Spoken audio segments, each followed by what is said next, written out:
नमस्कार दोस्तों, मैं राज पांडे। आप देख रहे हैं आरसीएन टुडे। आप सभी का आरसीएन टुडे चैनल पर हार्दिक स्वागत है। लगातार इस चैनल के माध्यम से आपको सबसे ऑथेंटिक जानकारी देने का प्रयास किया जाता है। वही जानकारी दी जाती है जो पूर्ण सत्य होता है। यूपी पुलिस भर्ती परीक्षा हो या सीटेट की परीक्षा हो या यूपी टीजीटी पीटी परीक्षा हो या कोई भी भर्ती हो, किसी भी राज्य की भर्ती हो, उत्तर प्रदेश की हो, बिहार की हो, राजस्थान की हो, नई दिल्ली की हो, उत्तराखंड की हो, मध्य प्रदेश की हो, किसी भी राज्य की भर्ती हो या कोई भी खबर हो, राजनीतिक मुद्दा हो, सही सटीक इस चैनल के माध्यम से आपको बताया जाता है, जिससे आपको सच्चाई का पता लग सके। तो पहले रिक्वेस्ट है कि आप इस वीडियो को लाइक कर दें, शेयर कर दें। उसके बाद एक एक भर्ती के बारे में सबसे ऑथेंटिक जानकारी मैं आपको दूंगा। सबसे पहले मैं बात करूंगा यूपी पुलिस भर्ती 2024 को लेकर। विज्ञापन 23 में आया है। विज्ञापन 23 में आया है। 24 तक प्रक्रिया चलेगी और 18 फरवरी 2024 को इसकी परीक्षा कराने की तैयारी चल रही है। या आपको लगता है कि एक दिन में परीक्षा करवा पाएंगे? नहीं करवा पाएंगे। आपको एक उदाहरण देना चाहता हूं। बहुत बड़ी घटना है। आप लोग सीटेट के परीक्षा के संबंध में सुन रहे होंगे कि सीटेट का पेपर लीक हो गया, परीक्षा का प्रश्न लीक हो गया है। कई चैनलों का जिक्र किया गया, कई चैनलों के बारे में बताया गया कि इस चैनल के माध्यम से बताया गया है।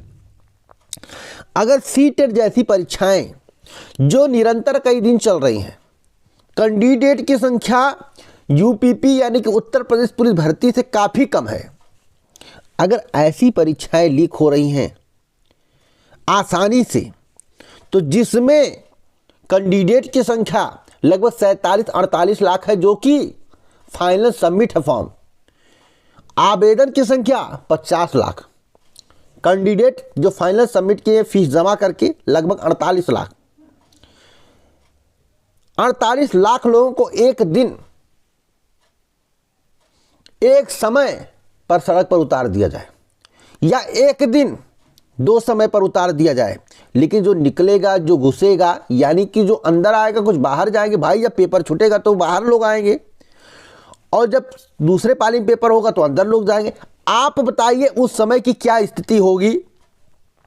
अगर आप 4 लाख कैंडिडेट को सही तरीके से परीक्षा में सम्मिलित नहीं करवा पा रहे हो, परीक्षा का पेपर लीक होने से नहीं बचा पा रहे हो, तो एक पाली में जब 18 लाख 17 लाख कैंडिडेट जाएंगे तो आप उस समय पेपर लीक की घटना को कैसे बचा पाओगे? मेरा एक सवाल सरकार से है, क्या सरकार ज़बरदस्ती इस परीक्षा को 18 फरवरी को करा रही है? मैं सरकार से निवेदन करता हूं कि आप 18 फरवरी को परीक्षा कराइए, हमें कोई आपत्ति नहीं है। मैं उन अभ्यर्थियों के हित को ध्यान में रखते हुए बोल रहा हूं जो दिन रात मेहनत करके तैयारी करें, जिनका सपना है पुलिस बनना। पेपर लीक हो जाएगा, मेरिट हाई चली जाएगी, कुछ नहीं हो पाएगा। पारदर्शी तरीके से परीक्षा होगा, मेरिट कम जाएगी, आपका कल्याण होगा, आप योग्य होंगे तो आपका चयन हो जाएगा।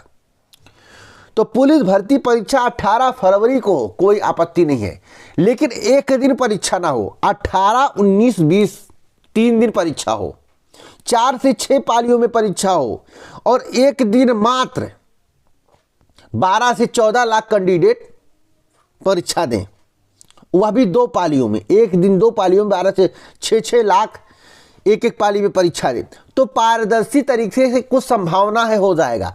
बाई चांस कोई घटना घट जाता तो सरकार को उसी पाली की परीक्षा रद्द करवानी पड़ेगी जिसमें घटना घटी और मात्र 6 लाख अभ्यर्थियों का हानि होगा, पैसा खर्चा होगा।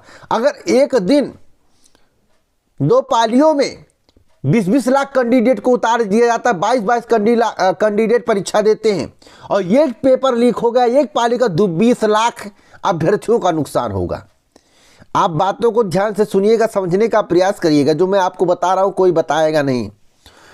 तो सीटेट, यूपी टेट आप लोग जानते होंगे, दरोगा भर्ती, लेखपाल भर्ती, सब में आपको धांधली के संकेत मिले थे। पेपर में बड़े बड़े हेडिंग में निकला था, लेखपाल भर्ती में 15,000 संदिग्ध, कुछ हुआ? दरोगा भर्ती के बारे में आपको मालूम हुआ, कुछ हुआ? यूपी टेट का बहुत हंगामा हुआ था, पेपर रद्द हुआ।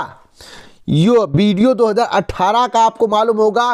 5 साल भर्ती कंप्लीट हो रही है। अगर इस भर्ती में कोई दिक्कत आ गई यूपी पुलिस भर्ती में तो या भैया लटक जाएगा, तो आप ओवर एज हो जाओगे, आपका सपना चूर चूर हो जाएगा। जो आपको एज में छूट मिला है उसका कोई मतलब नहीं रह जाएगा। इसलिए मैं चाहता हूं यह परीक्षा पारदर्शी तरीके से, सुचितापूर्ण तरीके से संपन्न हो जाए और उन अभ्यर्थियों का चयन हो जाए जो योग्य हैं। आप मेरी बात से सहमत हैं तो करिए। बाकी कुछ लोग तो कहेंगे 18 को परीक्षा हो रहा है, आप परीक्षा नहीं होने देंगे। मैं आपके हित की बात कर रहा हूं। वही लोग बोलेंगे जो अंधभक्त होंगे, वही लोग बोलेंगे जिनको धांधली करनी है, सेटिंग मटिंग लगाए बैठे हैं, चाहे झूठे सेटिंग हो, या वही लोग कहेंगे जिनको भर्ती से कोई मतलब नहीं है, आईटी सेल वाले हो सकते हैं। मैं निवेदन करूंगा फिर सरकार से हाथ जोड़ के उन प्रतियोगी छात्रों के लिए, आप तो हमें सपोर्ट नहीं करते हो। जितने भी लोग वीडियो देख रहे हैं, एक एक सब्सक्राइबर बढ़े तो पुलिस भर्ती के कितने लोग जुड़ सकते हैं, इसमें सभी भर्तियों के कितने लोग जुड़ सकते हैं, लेकिन नहीं जुड़ते हैं। मैं इतना खुलकर आपके समर्थन में बोलता हूं। मैं आपके लिए, जितने भी लोग वीडियो देख रहे हैं, आपके लिए जो पुलिस भर्ती परीक्षा की तैयारी कर रहे हैं, उन सभी के लिए हाथ जोड़कर सरकार से निवेदन करता हूं, पुलिस भर्ती बोर्ड से निवेदन करता हूं, इस परीक्षा को 3 दिन कंडक्ट कराया जाए। 4 से 6 पालियों में कंडक्ट किया, 6 पाली में हो जाए तो बहुत बेहतर है। अगर ऐसा हो जाता है तो मैं कहूंगा ज्यादा उम्मीद है कि भर्ती पारदर्शी तरीके से हो जाएगी। अगर एक दिन में परीक्षा 2 पाली में कराने का प्रयास किया गया तो कोई गड़बड़ होगा तो उसकी जिम्मेदारी सरकार की होगी। बस बाकी आप हमारे समर्थन में तो कमेंट जरूर करिएगा, वीडियो को लाइक जरूर करिएगा। सीटेट पेपर लीक के बारे में आपको मालूम होगा, खबरें वायरल हो रही। 500-500 रुपये में पेपर बेच दिया जाए, प्रश्न को बेच दिया जा रहा है। 1000 फीस से 500 रुपये। मेरे पास कई कमेंट आए थे। यूपी पीजीटी परीक्षा को लेकर बड़ी अपडेट है। जैसे ही चुनाव का रिजल्ट आएगा उसके समथिंग 1 महीने बाद आप परीक्षा में बैठ पाएंगे। मेरा कहने का तात्पर्य है, मंथ बता दूं, जुलाई या अगस्त माह तक इस परीक्षा को कंडक्ट करा लिया जाएगा। अगर हम बात करें UP TET, UP TET, assistant professor और यूपी टीजीटी परीक्षा तीनों कब तक हो जाएगी, एक आंकड़ा बता दीजिए। तो मैं आपको बताना चाहता हूँ, जून से लेकर सितंबर तक ये तीनों परीक्षाएं कराने की तैयारी है। बाकी एक परीक्षा इधर उधर हो जाए उसकी गारंटी नहीं लेता हूं, लेकिन इतना कहूंगा इस बीच में कराने की तैयारी है। ज़्यादातर परीक्षाएं हो जाएंगी। अब मैं बात करूंगा यूपी SSC पेट रिजल्ट को लेकर। पेट का रिजल्ट फरवरी के फर्स्ट वीक तक, देखिए इधर राम मंदिर वाला काम चल रहा था, सब कुछ चल रहा था और सभी शासन प्रशासन इसी में व्यस्त था, आपको मालूम होगा। अब काम में बहुत तीव्रता आएगी। इस महीने के एंड या फरवरी के प्रथम पखवाड़ा, यानी कि 15 तारीख के पहले, यानी 6-7 मान लीजिए, उसके आसपास, उसके पहले ही आपको पेट का रिजल्ट देखने को मिल जाएगा। अब एग्रीकल्चर टेक्निकल असिस्टेंट का क्या होगा, तो एग्रीकल्चर टेक्निकल असिस्टेंट की भर्ती अभी राम मंदिर दर्शन में गई थी। बात समझ रहे हैं? देखिए दोस्त, भर्तियों पर मैं कल एक वीडियो अपलोड किया, बहुत कम लोग देखे क्योंकि कल लोग न्यूज़ देख रहे थे, राम मंदिर का उत्सव मना रहे थे।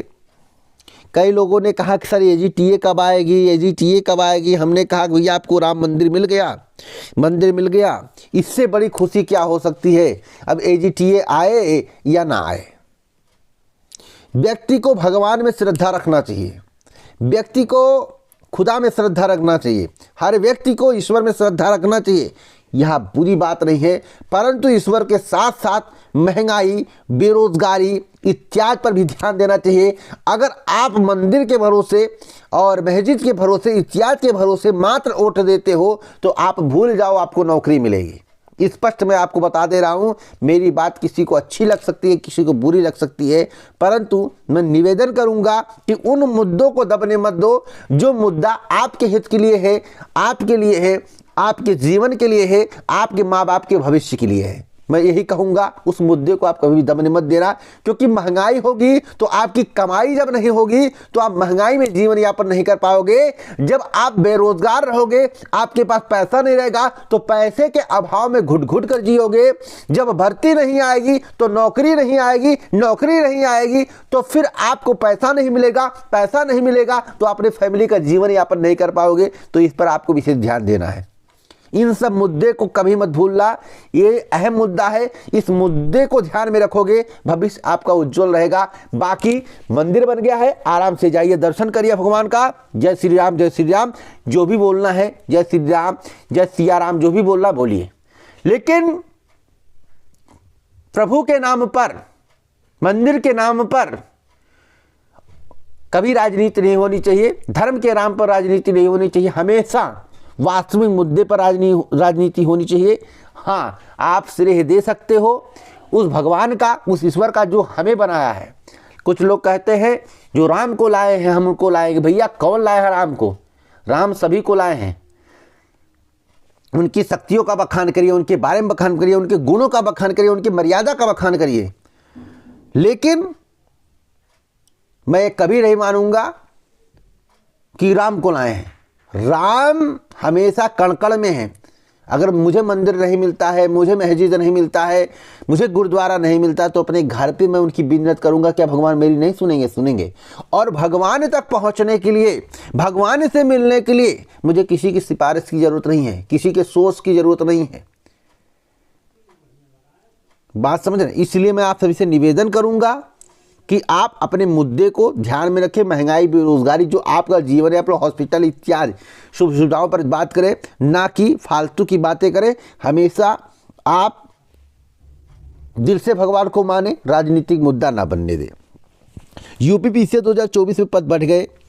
पद जो बढ़े हैं उसकी संख्या समथिंग 120 के आसपास है, 80 से 120 के आसपास, 120 मानकर चलिए। और भी पद बढ़ सकते हैं, और भी पद बढ़ने की संभावना है। और दोस्तों, प्री का जब परीक्षा होगा, वैसे 17 मार्च तिथि निर्धारित की गई है।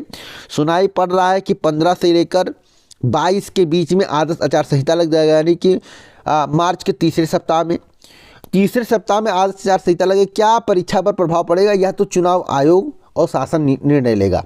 परंतु अगर परीक्षा से पहले आदर्श आचार संहिता लग गया तो गारंटेड है इस परीक्षा को उनको टालना ही पड़ेगा। अगर नहीं लगता है और नहीं टलेगा तो चुनाव आयोग से परमिशन लेना पड़ेगा। इससे टल जाता है, नहीं टलेगा चुनाव आयोग से परमिशन लेना। और जैसे ही परीक्षा आपकी होगी 45 दिन में रिजल्ट आ जाएगा प्री का, जो मुझे जानकारी प्राप्त हुई है।